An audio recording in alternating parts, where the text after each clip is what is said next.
Good morning, everybody. Welcome back. So I'm going to Scott Selections here for Wednesday, September 27th. For again, today's play of the day. Quick recap what happened yesterday. We had a nice winner in baseball at the Rays money line at minus 130 on DraftKings. Looked like it was going to be a very easy winner, and then it wasn't because the Rays led 7-0 immediately. Then they almost blew the game, but they ended up holding on. They won 9-7. So nice winner. Look for the winner here on Wednesday. And for today's play of the day, going to baseball again. Gonna look at a matchup between the Dodgers and the Rockies taking place at around 8:40 p.m. Eastern Time. And for this game, I'm going to take a team total. We're going to take the Dodgers' first 3 innings, team total over 1.5 runs at minus 135 on DraftKings. Time recording of 6:30 a.m. Eastern Time. Now, first things first, I am aware that the first 3 innings team total is not available for most books. If you cannot get access to it, I do like the team total over in the first 5 at 3.5.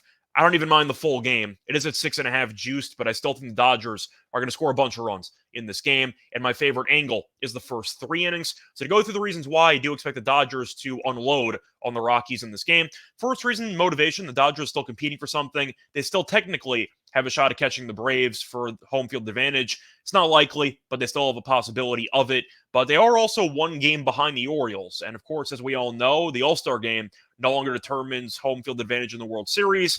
It is determined by record. So it does make a lot of sense for the Dodgers to do their best to get as close to the 1 seed as possible in the entire league, because if they match up hypothetically against the Orioles, they would want home field advantage. So I do think the Dodgers are going to be going for it instead of just rolling over until the start of the playoffs. But to go through the actual numbers here for the Dodgers, they've been really good offensively lately on the road. The Dodgers have scored at least 6 runs in 8 of their last 9 road games, and now traveling to Coors, they do like their chances to put up a bunch of runs in this game. But the Dodgers have also been very good all season long at generating early runs in games. The Dodgers are averaging 2.55 runs per game in the first 4 innings, which ranks second in the league. I have to admit, though, I could not find first 3 inning runs per game, so the smallest sample size I could find was 4 innings. So we're going to have to deal with it. But the point is they do rank second. They've been good early in games, and the Rockies are really bad at pitching early in games. The Rockies are allowing 2.86 runs per home game in the first 4 innings, which is the most in the league.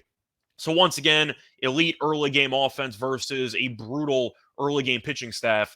I think 1.5 for a team total here is a bit too low in the first 3. And to go through the actual pitcher for the Rockies in this matchup, you have Davis. And so far this season, Davis has been bad, but he's been especially bad in Coors Field. To go through the numbers here, 7 innings pitched, 16 earned runs at Coors Field. So Davis can't pitch here, simply put.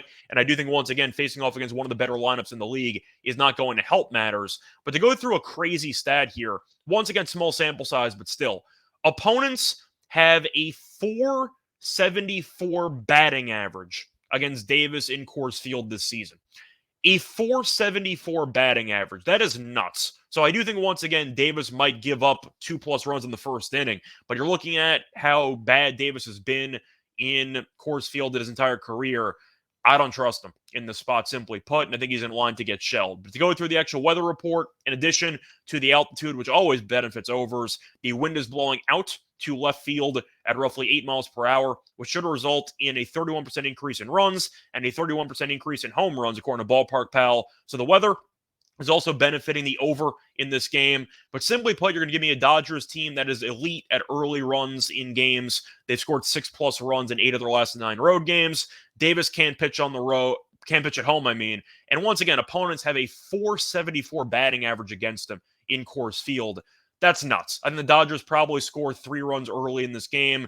They might potentially go over in the first inning, but I am going to go with the first 3 team total over because I do think there is some value at this current number. So play that once again here for Wednesday, September 27th. Is going to be on the Dodgers' first 3 team total over 1.5 runs at minus 135 on DraftKings. Bye, everyone.